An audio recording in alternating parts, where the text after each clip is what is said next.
Current हमने पास किया, यहाँ करंट दिया, तो मैंने कहा कि दोनों तरफ इधर भी और इधर भी 5 एम्पियर, करंट की यूनिट क्या होती है 5 एम्पियर, पिछले क्लास में मैंने डिस्कस किया था। मैंने कहा कि यहां से करंट एक वायर में पास किया, यहां से दो भाग में करंट बट गई और इधर भी गई 5 एम्पियर, करेक्ट, दोनों साइड में।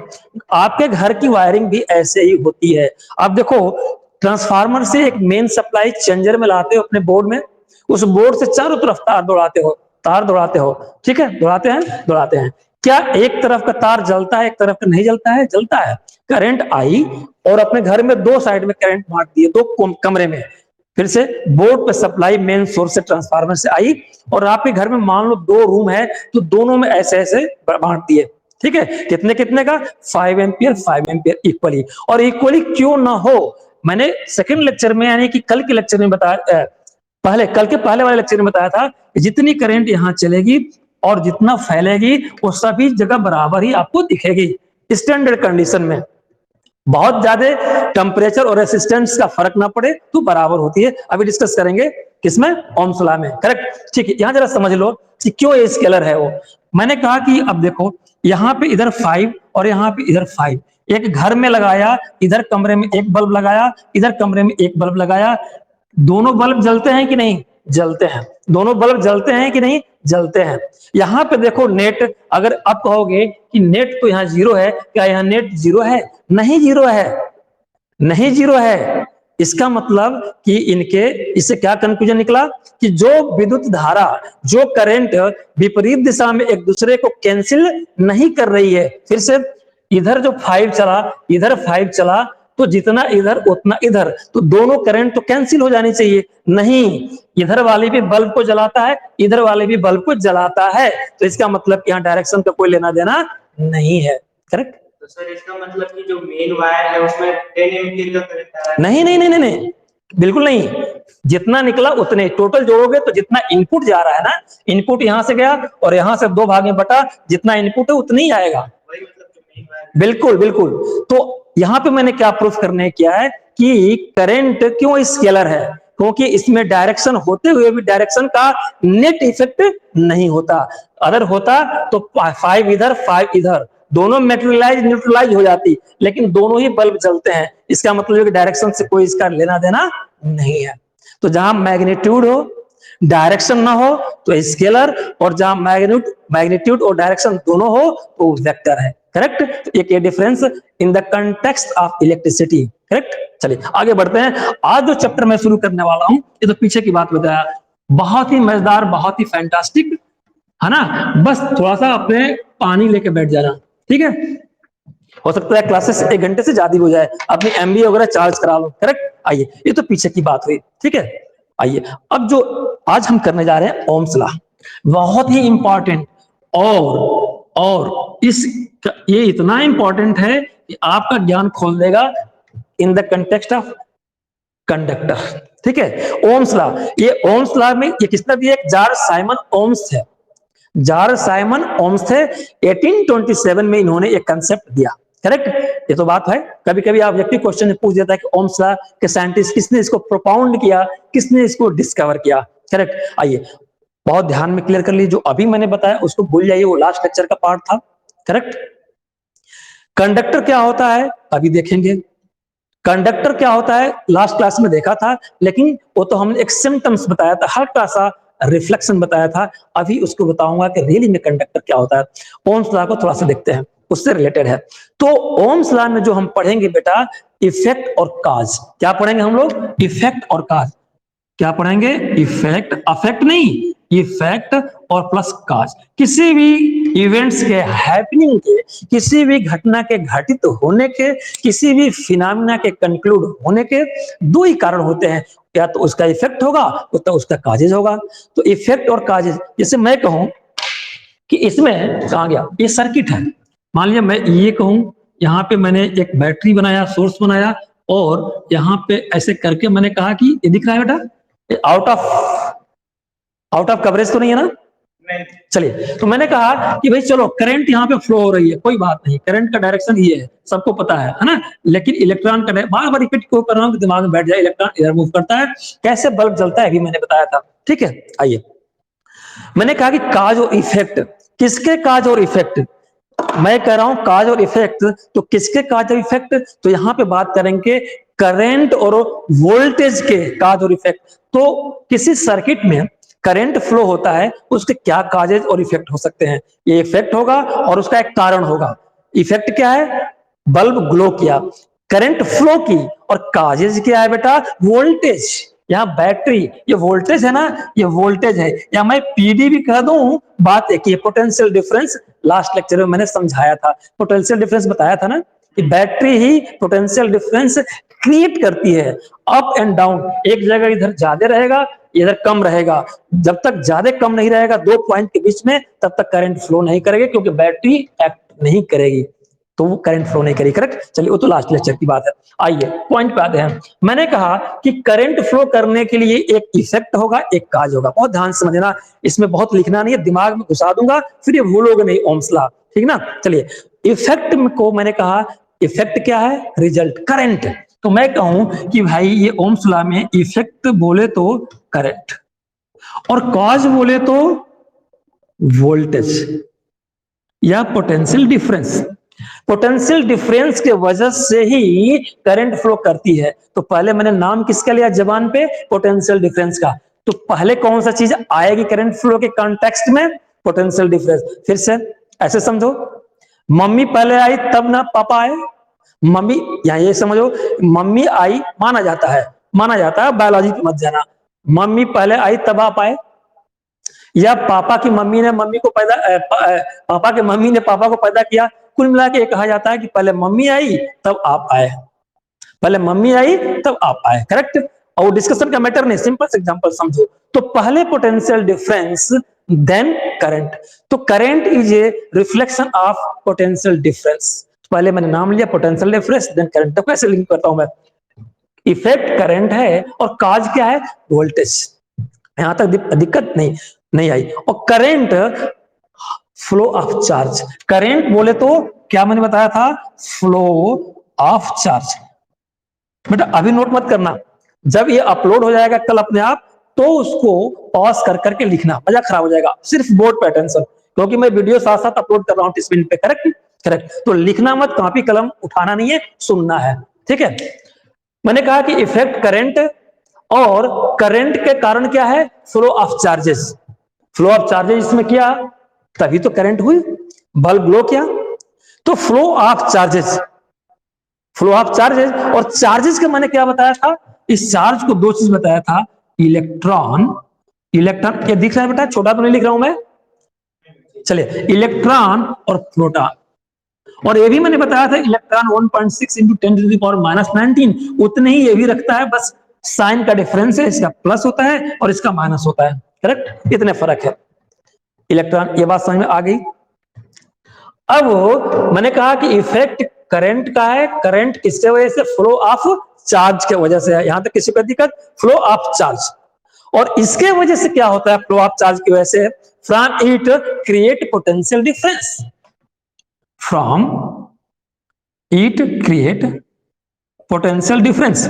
बैटरी ने भेजा, अगर बैटरी भेजा और ये जा ही न पाए तो पोटेंशियल डिफरेंस नहीं होगा। करेक्ट, ये बात यहां तक समझ में आई। अच्छा, अब दूसरे साइड पे मैं आता हूं। दूसरा साइड क्या मैंने, कि वोल्टेज काजेज है और इफेक्ट करंट है। करंट चार्जेस के फ्लो से होती है, और इसके फैक्टर्स कौन होते हैं, जो पोटेंशियल डिफरेंस क्रिएट करता है। करेक्ट, ये अभी तक जो मैंने पढ़ाया, ये सोच रहे हो कि बग क्या रहा है, बस एक मिनट, ये बात समझ में आई ना। चलिए, तो किसी भी घटना घटने के लिए काजेज और इफेक्ट होते हैं, इसी तरह से इलेक्ट्रिक करंट के लिए दो चीजें होती है, काज और इफेक्ट, दोनों आपने देखा। ओम्स लॉ, ओम्स ने जब ओम्स लॉ को प्रोपाउंड किया, तो उसने एक रिलेशनशिप बिल्डअप किया। एक ओम्स लॉ ने रिलेशनशिप बिल्डअप किया V और I में, वोल्टेज और करंट में। फिर से, ओम्स लॉ ने जो कंसेप्ट दिया वो किस पे दिया, वोल्टेज और करंट में एक रिलेशनशिप बताया। फिर से, ओम्स लॉ को डिफाइन नहीं कर रहा हूं बेटा, ओम्स लॉ को डिफाइन लास्ट में करूंगा, ये मेरे तरीके हैं, पहले आप खूब जानो, डिफिनेशन खुद बना लोगे, ऐसे बाद में कराऊंगा मैं डिफिनेशन, अभी इसी क्लास के लास्ट में। ओम्स लॉ ने एक रिलेशनशिप स्टेब्लिश किया वोल्टेज और करंट में, या मैं बोलूं पोटेंशियल डिफरेंस और करंट में, वोल्टेज और potential difference same thing, correct. In other words, Ohm's law established relationship between potential difference across a conductor and current flow in it। ये क्या बोल दिया मैंने, across the conductor, across conductor मतलब कि यहां से लेके यहां तक, यानी यहां से लेके यहां तक कंडक्टर है ना, तो across the conductor and flow current in it, conductor के across, एक छोर से दूसरे छोर के बीच में एक रिलेशनशिप स्टैब्लिश किया, किसके साथ, establish relationship between potential difference, यानी कि एक पॉइंट से दूसरे पॉइंट के बीच में पोटेंशियल डिफरेंस, और इसी छोर के यहां से यहां के बीच में करंट कितनी फ्लो हो रही है, कैसे फ्लो हो रही है, उसके बीच में एक रिलेशनशिप दिया। क्या दिया, बहुत ध्यान समझो, यहां से इस टॉपिक की शुरुआत हो रही है, और सिर्फ इसको मैं इशारे से बताऊंगा, सिर्फ सिंबल से बताऊंगा, इशारे से बताऊंगा, है ना। इशारे में आप लोग बहुत कुछ कर लेते हो, है ना, इससे आगे नहीं बताऊंगा कि क्या करते हो, करेक्ट। चलिए मैं मिटाता हूं। अब आते हैं बेटा, देखते हैं कि ओम्स ने जो लॉ अपना दिया वोल्टेज और करंट के एक रिलेशनशिप के रूप में, वो क्या दिया। चलिए, आप एक रेडीमेड चीज सुनते हो, जो कहीं भी, मैं ये नहीं कहता कि कोई क्या पढ़ाता कोई क्या नहीं पढ़ा, मैं किसी क्रिटिसाइज नहीं करता, लेकिन ओम्स लॉ में टीचर सीधे कहता है कि चुप रट लेना, क्या रट लेना, V = I × R। देखो यही ओम्स लॉ है, रट ला, आपने भी रट लिया, हो सकता है कि डेफिनेशन भी रट रखा हो, हम इसको प्रूफ करके डिराइव करेंगे कैसे आया, मैं आपको खुद ही बोलूंगा कि आपको डेफिनेशन बनाओ, है ना, कहीं डेफिनेशन रटने की जरूरत नहीं है। तो ये बहुत ही प्रचलित है, बहुत ही 10th और 12th वगैरह वगैरह सब में, कि भैया ओम्स लॉ देखो वोल्टेज और करंट के बीच में रिलेशनशिप दिया है, इसी को ओम्स लॉ कहते हैं। फिर से कहते हैं लोग, कुछ लोग कहते हैं कि ओम्स लॉ क्या है, कि वोल्ट, जितना वोल्ट बढ़ेगा उतने करंट बढ़ेगी, ये ओम्स लॉ है। नथिंग, एक छोटा सा उसके कंपोनेंट पार्ट हो सकता है, लेकिन एग्जैक्टली ये नहीं है, जरा समझने की कोशिश करो। मैंने कहा कि ओम्स लॉ ने वोल्टेज और करंट के बीच में कुछ समझने की कोशिश किया और समझा, देखा, और ये मैंने लास्ट लेक्चर में पढ़ाया था कि जितना वोल्टेज बढ़ेगा, यानी कि ये जितने बैटरी का पावर हुआ, कौन सी बैटरी, अगर ये एक है तो सेल कहूं, दो रहेगा तो बैटरी मान लो, ठीक है, इसका जितना पावर रहेगा, यानी इसका पीडी, कहते हो ना 12 वोल्ट की बैटरी है, मैंने कहा कि 12 वोल्ट की बैटरी है, तो उसी के हिसाब से करंट भी उतना होगा। अगर मैं कहूं कि 24 वोल्ट की बैटरी कर दूं, तो करंट 24 वोल्ट की, यानी कि बैटरी हमने 24 की किया, पहले 12 की किया, तो करंट इतना था, मान लो 12 का किया तो करंट 2 एम्पियर था, ये एम्पियर है ना, 2 एम्पियर था। अगर मैं बैटरी 24 वोल्ट का कर दूंगा तो करंट बढ़ करके इसका दुगुना हो जाएगी, कितना, 4 एम्पियर का, ये सब इधर एम्पियर लिखूंगा, करेक्ट। अगर मैं बैटरी और बढ़ा दूं बेटा, ये 48 वोल्ट की कर दूं, बैटरी को मैं और बड़ा कर दिया, और पावरफुल बना दिया, 48 वोल्ट का मैं कर दूं, 48 वोल्ट का, तो फिर दोगुना, ये कितना का हो जाएगा बेटा, ये 12 किया 2 था, दोगुना किया 4 किया, और फिर इसका दोगुना किया तो ये कितने हो जाएगा, 8 एम्पियर। इसका मतलब क्या हुआ कि जितना बड़ा वोल्टेज उतने ही करंट ज्यादा, और करंट ज्यादा का मतलब मैंने बताया था लास्ट क्लास में कि कंडक्टर में इलेक्ट्रॉन फ्लो करने की कैपेसिटी ज्यादा, मतलब कि 1 सेकंड में 1 ट्रिलियन अगर इलेक्ट्रॉन बह रहा हो, अगर किसी कंडक्टर में इससे भी ज्यादा 1 सेकंड में बढ़ जाए तो कहेंगे कि वो कंडक्टर और अच्छा है। तो यहाँ पे जो सेंस है, जितना बड़ा ताकत, जितना बड़ा पोटेंशियल डिफरेंस, जितना बड़ा वोल्टेज, उसी के करस्पॉन्डिंग करंट। बात समझ में आई, दोगुना वोल्टेज किया दोगुना करंट हुई, 4 गुना वोल्टेज किया 4 गुना करंट हो गई। बात समझ में आई, अच्छा यहां तक तो बात ठीक है। कंडक्टर के 2 एंड पर, ये जो मैं बता रहा हूं, ये किसकी बात कर रहा हूं, कंडक्टर के 2 एंड पे, एक इस एंड पे और एक इस एंड पे, करेक्ट। ऐसे ही होंगे, जितना बड़ा पोटेंशियल डिफरेंस उतना बड़ा करंट, उतनी तगड़ी करंट। और तगड़ी करंट का मतलब क्या हुआ कि मैक्सिमम चार्जेस पास हो रहे हैं, मैक्सिमम चार्जेस पास हो रहे हैं, तेज करंट पास हो रही है, क्योंकि बैटरी उतनी ही ज्यादा अपने फोर्स अप्लाई कर रही है, डिप्लॉय कर रही है इलेक्ट्रॉन्स के फ्लो पे, इलेक्ट्रॉन्स के मूवमेंट है, करे ये बात थी। मोटा मोटी इतना पिछली बार भी किया था हम लोगों ने, ठीक है। अब क्या हुआ, इसका मतलब ये हुआ कि जितना ए बढ़ा उतना ए बढ़ा, जितना ये बढ़ा उसी करस्पॉन्डिंग में, तो मैं एक वर्ड यूज करूंगा प्रोपोर्शनेट। किसी मित्र को आपने एक मारना भी मत, किसी मित्र को आपने एक थप्पड़ मारा, उसने भी एक थप्पड़ मार दिया, आपने दो जड़ा, उसने भी दो जड़ दिया, तो क्या हुआ? प्रोपोर्शनेट है, जितना दे रहे हो उतना पा रहे हो, जितना दे रहे हो उतना प्यार रहे हो। ठीक, किसी ने अगर किसी से दोस्ती की और बड़े लेवल पे इसी का नाम बदल जाता है मोहब्बत की, तो करस्पॉन्डिंग होती है, जितना अपने फ्रेंड को आप प्यार करोगे उतना वो आपको प्यार करेगा। आगे गीगा की बात नहीं कर रहा हूं, करेक्ट। चलिए, कुछ ऐसे ही है। तो मैंने कहा कि करंट किसके प्रोपोर्शनल हो गई? करंट किसके प्रोपोर्शनल हो गई? यानी कि आई प्रोपोर्शनेट हो गई, ये बढ़ा तो ये बढ़ा, ये डाउन, यानी कि बैटरी की क्षमता कम की तो करंट भी कम, और बैटरी की क्षमता बढ़ाए तो करंट भी बढ़े, यानी कि डायरेक्टली प्रोपोर्शनल हो गया। करेक्ट और नॉट? करेक्ट। अगर इस प्रोपोर्शन को हटाना है मुझे I इक्वल टू, तो मुझे एक कांस्टेंट लगाना पड़ेगा। मुझे क्या लगाना पड़ेगा? एक कांस्टेंट। और एक कांस्टेंट बेटा लगाऊंगा, वो कांस्टेंट अपने आप में पूरा कांस्टेंट है, मैं लगाऊंगा 1/r। ये ठीक दिख रहा है? साफ साफ दिख रहा है सबको? चलिए, और v तो पहले से है, यानी कि कांस्टेंट को रिप्लेस किया 1/r से। करेक्ट। अब थोड़ा इसको खोलते हैं, इस दुल्हन का पर्दा हटाते हैं, इनका शेप रूपरेखा कैसे है। तो 1/r, v पहले से है, ये न्यूमरेटर ऊपर की ऊपर मल्टीपल हो जाएगा, I equal to v/r। Correct. आते हैं, जो रटवाया जाता है उस पर आते हैं। कैसे आते हैं? एक स्टेप मैं दूर हूं, एक स्टेप दूर हूं। ये क्या है? Potential difference. ये क्या है? रेसिस्टेंस, जिसकी अभी बात करेंगे कि व्हाट इज रेसिस्टेंस। ये क्या है? करंट। बात समझ में आ गई? अगर मैं यहां पे ऐसे कर दूं तो क्रॉस मल्टीप्लीकेशन हो जाएगा ना बेटा, यहां से हो जाएगा ना, तो r से I करोगे और v से 1 से करोगे तो v हो जाएगा और I r हो जाएगा। जो आपके दिमाग में चल रहा था, रटने वाला, रटवाने वाला यही है। तो लड़के कहते हैं कि ओम्स लॉ क्या है? v equal to I R. ऐसा नहीं है, ठीक है। कैसे आया? ये आया। अभी मैं आपको बताऊंगा कि इसकी डेफिनेशन क्या है ओम्स लॉ की, अभी नहीं, तो आपका दिमाग चाट दूं, कुछ पका दूं आपको। करेक्ट। चलिए, ये बात समझ में आ गई। तो एक रिलेशन, ओम्स ने एक रिलेशनशिप स्टेब्लिश किया वोल्टेज और करंट में, देखा कि डायरेक्टली प्रोपोर्शन है, और उसको मैथमेटिकल फार्मूले के रूप में, मैथमेटिकली कह लो, डिजाइन करके दिया। तो अल्टीमेटली आया क्या? आया रिजल्ट आया v equal to I R. ऐसे भी देख लो, v बढ़ेगी I बढ़ेगा। रेसिस्टेंस की बाद में अभी बात करेंगे, just 10 minute 20 minute after. Correct. ठीक। अब इस फॉर्मूले से बहुत सारे चीजों को आप कंक्लूजन निकाल सकते हैं, जो मैंने ऊपर बताया।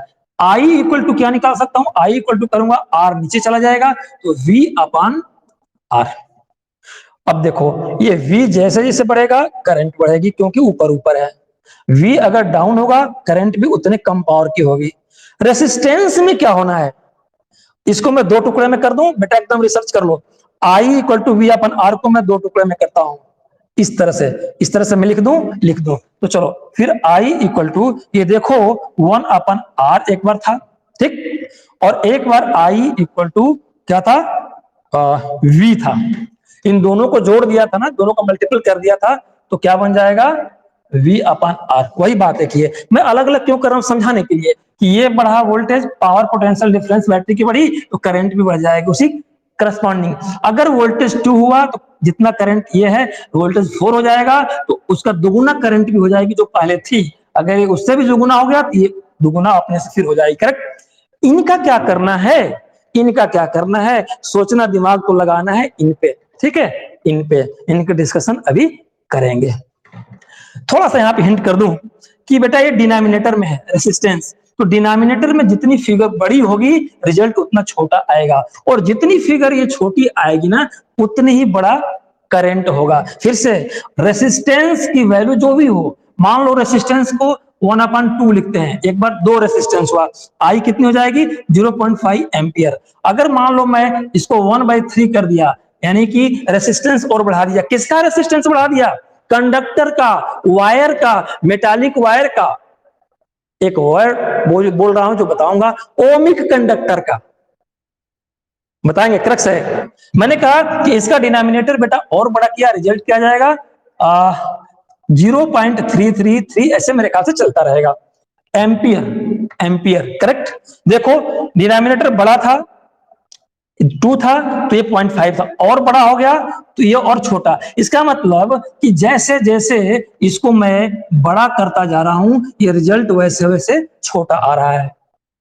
तो जितना बड़ा रेसिस्टेंस होगा उतने ही छोटी, यानी उतने ही कम करंट फ्लो करेगी। तो रेसिस्टेंस कौन सी बीमारी है यार, कि यहां तो मैंने समझ लिया कि जितना ये उतना ये, जितना ये उतना ये कौन सी बीमारी बता दिया आपने रेसिस्टेंस का नाम लेकर के, कि वो जितना बड़ा हो जाएगा करंट उतने कमजोर हो जाएगी, और जितना है वो कमजोर रहेगा रेसिस्टेंस उतना ही करंट ताकतवर हो जाएगी। वो कौन सा ऐसा महान पुरुष है, कौन सा ऐसा पहलवान है जो ऐसा कर रहा है कि सप्लाई तो हम दे रहे हैं उतने ही वोल्ट की, लेकिन करंट को पास नहीं होने दे रहा है। यानी कि करंट कमजोर का मतलब क्या हुआ, करंट किसको बोलते हैं, number of flow of charges, कितना चार्ज फ्लो किया, तो जितना चार्ज फ्लो होगा उतनी तगड़ी करंट। और यहाँ पे रेसिस्टेंस एक वर्ड आ गया, तो वो कह रहा है कि मैं अगर जितना बड़ा हो जाऊंगा तो करंट कम हो जाओगे, यानी करंट कम होने का मतलब कि चार्जेस का फ्लो कम होना। फ्लो कम होने का मतलब कि अगर 1 सेकंड में 1 ट्रिलियन चार्जेस किसी कंडक्टर में पास होते हैं, अगर उस कंडक्टर का रेसिस्टेंस ज्यादा हो जाएगा तो 1 सेकंड में 1 ट्रिलियन नहीं 1 बिलियन ही पास हो पाएंगे, एग्जांपल के लिए। तो ट्रिलियन से बिलियन में कौन घटा दिया, कौन कम किया, ए रेसिस्टेंस। तो फिर हुआ कि रेसिस्टेंस क्या है, डिस्कस करेंगे। लेकिन मैंने कमिटमेंट किया था कि ओम्स लॉ बताऊंगा, ओम्स लॉ को तो मैंने इस तरह से डिराइव किया। तो अब क्वेश्चन इज कि what is Ohm's law, what is Ohm's law. Ohm's law को मैं थ्योरी में लिख देता बेटा तो आप रटते, लेकिन अब ओम्स लॉ बना लोगे। जो जो मैंने काम किया है, जो मैंने काम किया है उसको अंग्रेजी में नरेट कर देंगे, वो डिफिनीशन हो जाएगी। चलो मैं बोलता हूं, आप जो सोचते हो वो भी सही होगा, बस लिख के देखना उसका सेंस, और इस सेंस निकलना चाहिए। क्या ओम्स लॉ इज ए, बिल्कुल नहीं, बिल्कुल नहीं। जिस चीज को डिफाइन करना है वो वर्ड पहले कभी भी नहीं आना चाहिए, कदापि नहीं आना चाहिए। क्योंकि ओम्स लॉ इज ए मतलब ओम्स लॉ को मैं जानता हूं तभी तो कह रहा हूं कि ये है, ये अमन है, ये आदित्य है, ये आर्यन है ना, ये अंकित है। अब कोई मुझसे परिचय कराएगा ऐसे बिना देखे तो कहेगा ना कि जो ऐसे ऐसे रूप रेखा का होगा, थोड़ी सी दाढ़ी, गोरा सा, अच्छी सी हाइट, पतला सा लड़का होगा, तो उसको आर्यन बोलना, ये तो परिभाषा समझ में आ जाएगी। और मैं बिना आर्यन को देखे कोई कहे कि देखिए वहां आर्यन है, वो आर्यन है, मैंने तो देखा नहीं, लेकिन हाँ एक हिंट देंगे कि पतला, लंबा, गोरा, हल्की सी दाढ़ी, हल्की सी मूछ, स्मार्ट, पढ़ने में तेज, आदित्य, आर्यन जितने हैं अपने, अंकित, ये ऐसे ऐसे अगर दिखेंगे तो फलाना कहलाएगा। तो बेटा डिफिनीशन में तो पहले तो पता ही नहीं था ना, मुझे बताना है। तो डिफिनीशन में कभी भी जिस चीज को डिफाइन करना हो उसका नाम स्टार्टिंग नहीं लेते हैं, वो खराब है। वो बात अलग है कि आपकी मैडम बताती हैं, आपके सर जी बताते हैं, तो भाई उसकी बात नहीं करूंगा। मैं जो जानता हूं आपको मैंने बता दिया, correct. What is Ohm's law, the law, Ohm's law नहीं मैं कर रहा हूं, लॉ, लॉ तो एक शब्द है ना, कानून, एक तरीका, तो इसलिए वो लॉ मतलब ओम्स लॉ नहीं। चलिए, द लॉ दैट, बड़े ध्यान से समझना, the law that for any circuit, the law that, मैं लिखूंगा चिंता न करना, लिख दूंगा इसको मिटा के, इसको मिटाना नहीं चाहता हूं, दिखाना है। The law that for any circuit, any किसी भी सर्किट में, तो कैसा सर्किट, ये ऐसा सर्किट बिल्कुल नहीं, क्योंकि सर्किट कैसा होना चाहिए बेटा, सर्किट कैसा होना चाहिए जो लूप के फॉर्म में हो, यानी एक इंड किसके, बैटरी के, सोर्स के, पोटेंशियल डिफरेंस के, वोल्टेज के, एक सोर्स से, टर्मिनल के एक सोर्स से चले और दूसरे पे आके क्लोज्ड हो जाए, कहीं बीच में कटिंग ना हो। जो स्विच यहां बनाया था मैंने सिंबल में, वो स्विच ऑन रहे, ऑफ ना रहे, सर्किट नहीं होगा, करेक्ट। तो मैंने कहा गया कि the law that for any circuit, the law that for any circuit the electric current is directly proportion to potential difference या डायरेक्टली प्रोपोर्शन टू वोल्टेज। बेटा पोटेंशियल डिफरेंस और वोल्टेज एक ही है, कंफ्यूजन होना, ठीक है। फिर से the law that for any circuit the electrical current is directly proportional to voltage and inversely proportional to किसके, inversely proportional to resistance, inversely proportional to resistance to the electric circuit, but Ohm's law का जब Ohm's law ने जब ये theory को दिया तो कुछ कंस्टेंट्स है, कुछ मान के चला। जैसे पढ़ते थे ना हिंदी में, समान ताप, जैसे हम लोग हिंदी में ही पढ़े थे बचपन में, समान ताप दाब पे ये, यानी कि जब ताप समान हो, दाब समान हो, तो मेरी बात सही होगी, नहीं तो मेरी बात झूठ निकल जाएगी। ओम्स लॉ ने भी ऐसा ही कुछ किया। ये जब ये रिसर्च किया ना, तो किसका माना कि if temperature of conductor change then Ohm's law fail. ये बात किसकी की जा रही है? वोल्टेज किसकी? ये रेसिस्टेंस किसका? ये बेटा कंडक्टर का। तो ये कंडक्टर, मैंने 1 मीटर तार लिया, घर में जो वायरिंग है उस तार की बात मैं कर रहा हूं, जो मेरे घर में वायरिंग है उसकी बात मैं कर रहा हूं कि अगर टेम्परेचर बढ़ा उस तार का तो ओम्स लॉ फेल हो जाएगा।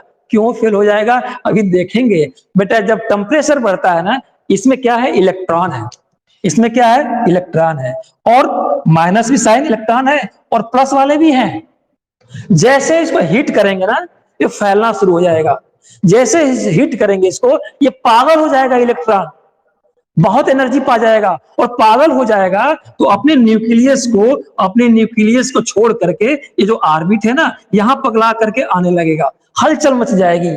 जो पॉजिटिव चार्ज है वो भी पागल हो जाएगा, बहुत ज्यादा इलेक्ट्रिकल फील्ड पैदा करना शुरू कर देगा, एटम डिस्टर्ब हो जाएगा। जब एटम डिस्टर्ब हो जाएगा तो ये माइनस साइन इलेक्ट्रॉन है, ये भी डिस्टर्ब हो जाएंगे। इतने तक याद रखना।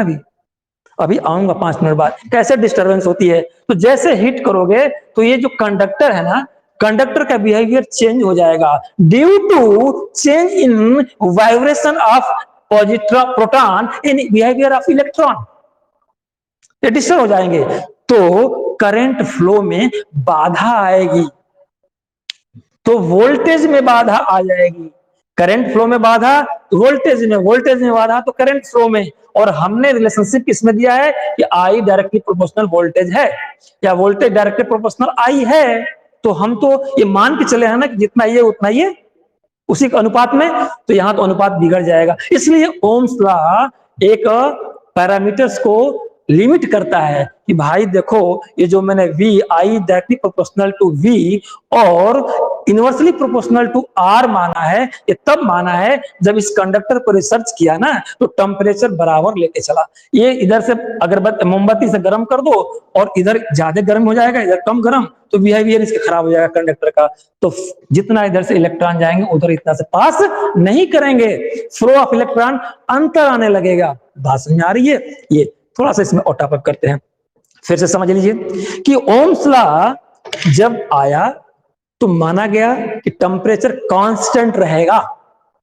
अगर टेम्परेचर कांस्टेंट नहीं रहेगा तो ओम्स लॉ फेल हो जाएगा। अभी आएंगे फैक्टर अफेक्टिंग द कंडक्टर आएगा। अभी बहुत कुछ करना है, थोड़ा पानी बीच में पीते रहना आप लोग, ठीक है। फिर से एक बार डिफिनेशन कर दूं, रटना नहीं है। इसी को, इस स्टेप को बोल देना है और इस स्टेप को बोल देना है। कहा गया इस स्टेप को IR, इसको दोनों को जोड़ दो, ओम्स लॉ। तो the law that for any circuit, किसी भी सर्किट में बस वो क्लोज हो, the law that for any circuit the electric current is directly proportional to potential difference या voltage and inversely proportional to resistance when temperature is constant. यही Ohm's law है। यही क्या है बेटा? Ohm's law. रटना है? नहीं रटना है, इसी से बना देना। आइए अब भाई रेसिस्टेंस क्या है? रेसिस्टेंस एक अंग्रेजी का वर्ड है, हिंदी में होता है सॉरी, विरोध करना।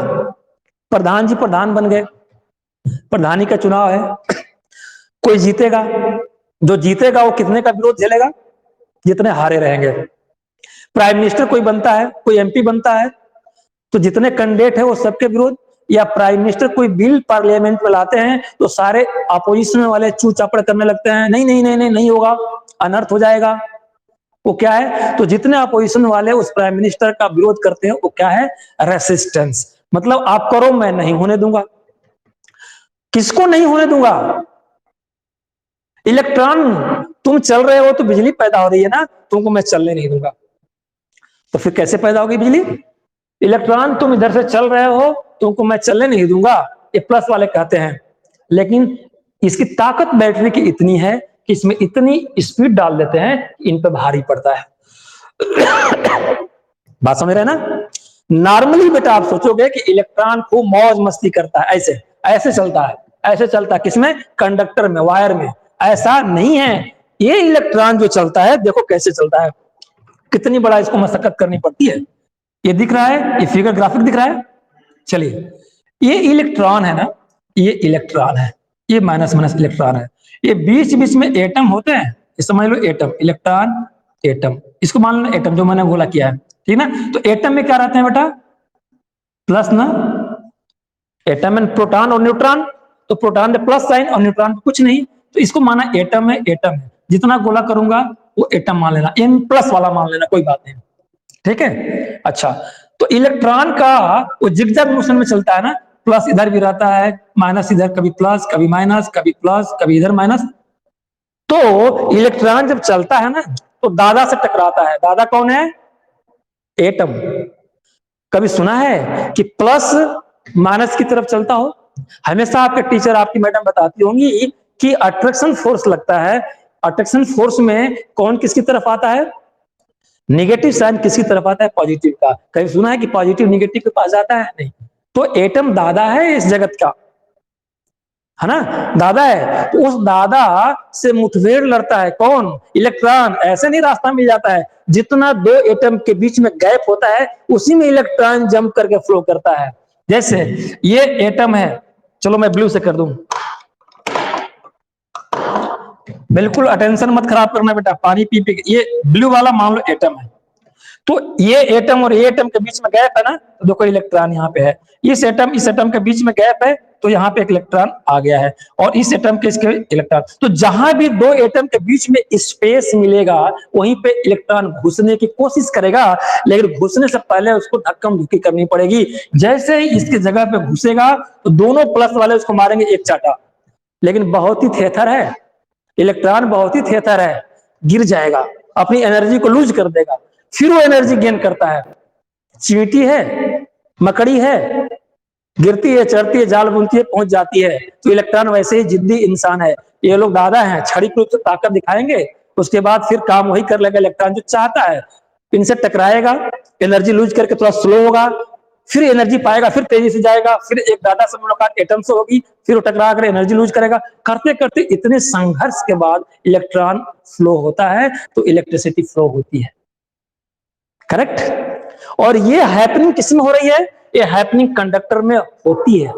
कंडक्टर में इलेक्ट्रॉन फ्लो करता है। मैंने कहा कि कॉपर के तार जो घर में लगा रहता है उसमें इलेक्ट्रॉन फ्लो करता है, बिजली जाती है, उसके ऊपर एक इंसुलेटर लगा रहता है प्लास्टिक, क्या उसमें इलेक्ट्रॉन नहीं होता है? होता है, उसमें प्रोटॉन भी होता है, इलेक्ट्रॉन भी होता है, बहुत कम।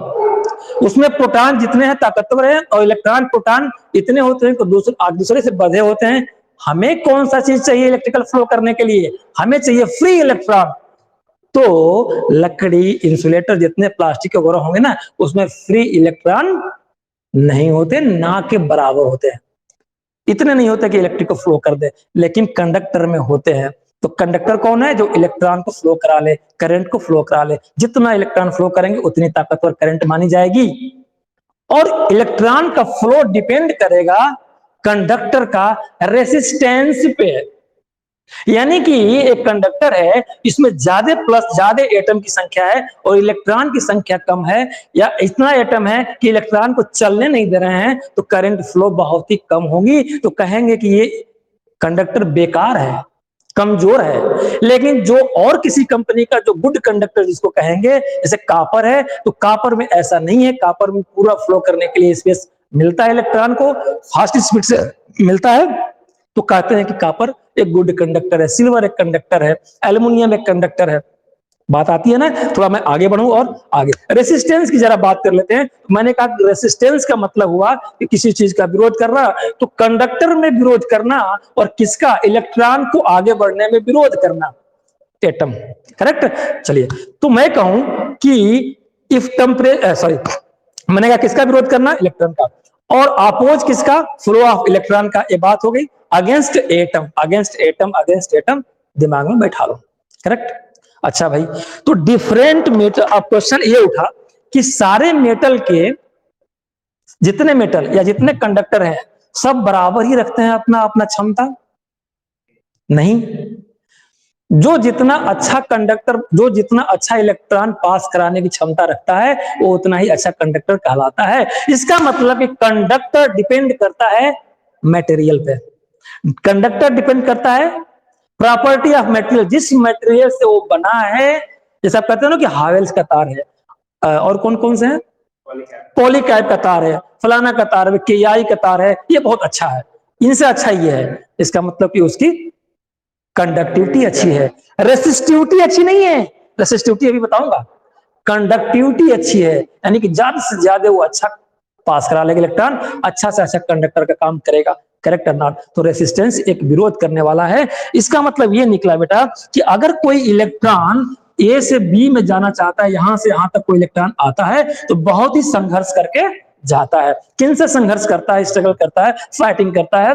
एटम से, और लूज करता है, फिर तैयार करके आगे बढ़ता है, एनर्जी गेन करता है, फिर लूज करता है, फिर गेन करता है। इंपैक्ट कोलिजन होते हैं इलेक्ट्रॉन और प्रोटॉन में, इलेक्ट्रॉन और एटम में कोलिजन होते हैं, फिर भी वो सुपरसीड करता है। और सुपरसीड कैसे करता है? इसको यहां धक्का मारने वाला समरसेबल लगा है, समरसेबल चलेगा, पाइप कितना भी रोकोगे बढ़ता जाएगा, अरे पाइप फट जाए तो ये पोटेंशियल डिफरेंस यानी वोल्टेज यानी कि सोर्स यानी कि बैटरी यानी कि सेल यानी कि जनरेटर यानी कि इलेक्ट्रिकल का मेन सप्लाई ट्रांसफार्मर। करेक्ट? माथा चटा तो नहीं ना? चलिए अच्छा, किस चीज के शेड्यूल टाइम सा? ओह नहीं नहीं, कितने जुड़े हैं लोग? बोर तो नहीं हो रहा है? अंक जुड़े हैं? अच्छा कोई बात नहीं। तो बेटा कंक्लूजन क्या, आर्यन कंटिन्यू है? चले कोई बात नहीं। तो अभी जितना मैंने बोला इसका कंक्लूजन क्या निकला? कंक्लूजन निकला कि opposite force create particle of conductor in the path of moving electrons. ये निकला ना? तो जो ऐसा करता है वही रेसिस्टेंस कहलाता है। यानी रेसिस्टेंस क्या है? ऑपोजिट फोर्स है, against electron is called resistance. इतना ही कह दो भाई, वो रेसिस्टेंस है। करेक्ट? एज्यूम्पशन ऑफ ओम्स लॉ, देखो कोई लॉ बनता है ना उसके एज्यूम्पशंस होते हैं। एज्यूम्पशंस क्या होता है कि भाई ये चीज रहेगा तो ये काम करेगा, इसमें कोई बदलाव हो गया तो काम नहीं करेगा, वो एज्यूम्पशंस है। तो एज्यूम्पशंस क्या है? ठीक है, चल देखते हैं। एज्यूम्पशंस ऑफ, ये थ्योरी है बेटा और आता है आप में, तो मैं इसको मिटा दूं। चलिए इसको मिटा दें। एज्यूम्पशंस, एज्यूम्पशंस क्या था अभी इसको समझेंगे। एज्यूम्पशंस किसका? एज्यूम्पशंस ओम्स लॉ के। एक क्वेश्चन है और थ्योरी भी है, जितना बोलता हूं मैं मुंह से निकलता सब क्वेश्चन है। एज्यूम्पशंस, एज्यूम्पशंस, एज्यूम्पशंस ऑफ ओम्स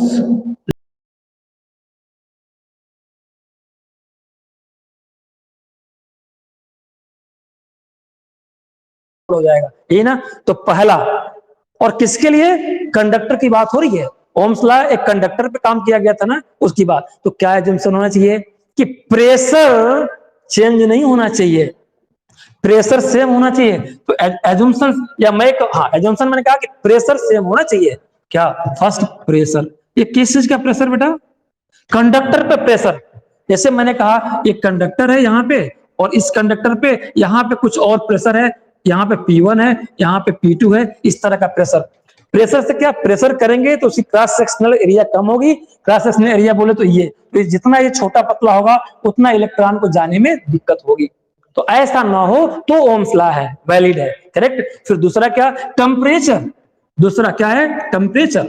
टेम्परेचर, एक कंडक्टर लिए, उस कंडक्टर में end to end, end to end का मतलब कि यहां से लेके यहां तक, अगर 2 मीटर है एक छोर से दूसरी छोर तक, वहां पे किसी तरह का टेम्परेचर में वेरिएशन नहीं होना चाहिए। टेम्परेचर का क्या रोल है पढ़ेंगे। टेम्परेचर बढ़ेगा तो रेसिस्टेंस पे क्या फर्क पड़ना, टेम्परेचर कम होगा तो क्या फर्क पड़ना, वो आएगा। तो एजम्पशन ये मान के किया गया था कि प्रेशर में कोई चेंज ना हो भाई, यूनिफॉर्म हो, टेम्परेचर यूनिफॉर्म हो तो ओम्स लॉ चलेगा। और ह्यूमिडिटी पे भी माना गया था। क्या माना गया था? ह्यूमिडिटी, ह्यूमिडिटी, ह्यूमिडिटी भी चेंज नहीं होनी चाहिए। एक कांस्टेंट एटमॉस्फेयर में टेम्परेचर और ह्यूमिडिटी होनी चाहिए। और तीसरा, all physical condition is constant. देखो ये बड़ी चीज कह रही है, ऑल फिजिकल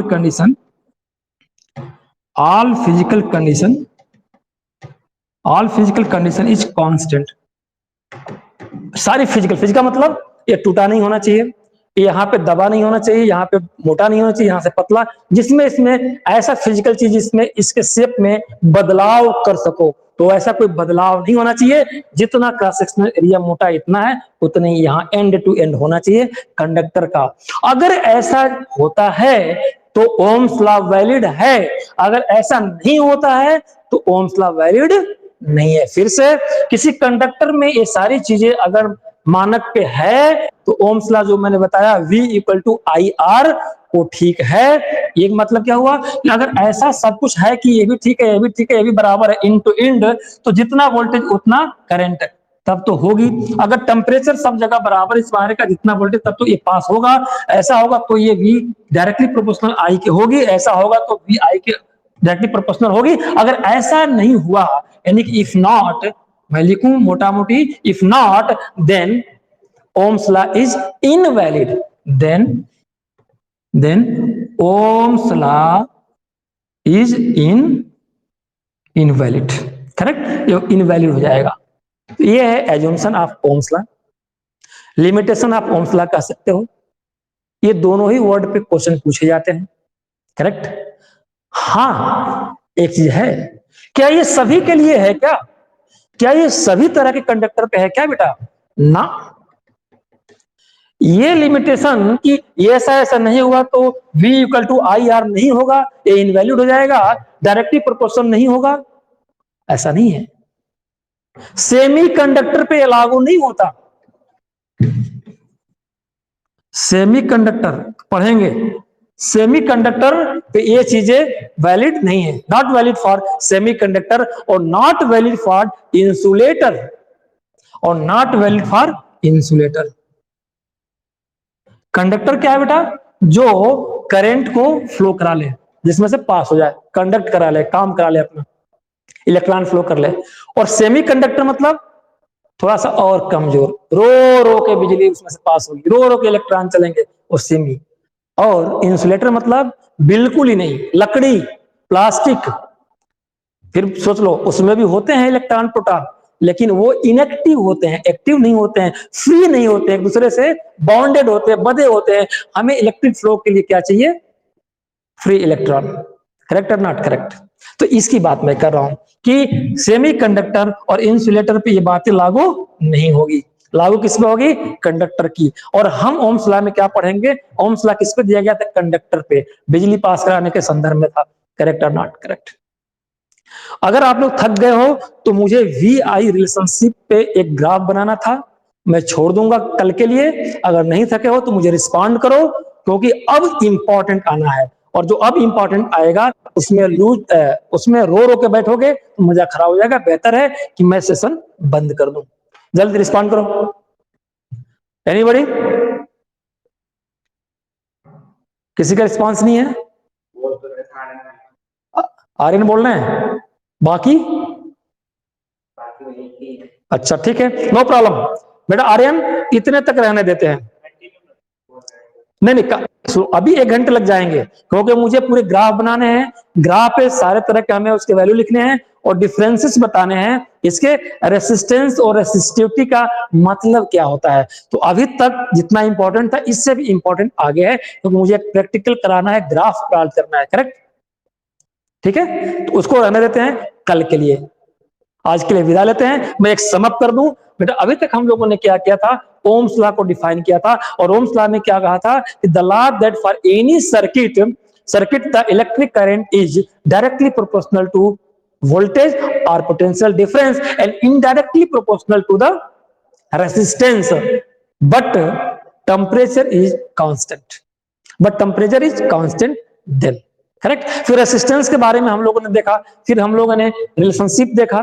अब जो VI का रिलेशनशिप है कि वोल्टेज बढ़ेगा, कब वोल्टेज बढ़ेगा तो करंट बढ़ेगी, और रेसिस्टेंस अगर जितना बढ़ेगा उतना ही करंट कमजोर होगी। तो इसका ग्राफ कैसे बनता है, कैसे इसका, ये जो ग्राफ बनाने की बात कर रहा हूं, V और I में रिलेशनशिप, ये बहुत इंपॉर्टेंट है, और एग्जाम में बोर्ड के भी आता है और NTS में भी आता है, नेशनल टैलेंट सर्च में। तो बहुत इंपॉर्टेंट है, उसको बहुत डिस्कस करना है, इसलिए मैं आगे न बढ़ूं क्योंकि इंटरेस्ट आप लोगों का बिल्डअप नहीं होगा करंट। तो थैंक यू वेरी मच। मैं गुड नाइट बोल सकता हूं क्या? कितना बजा? 5 बजा? Good evening all of you. Okay.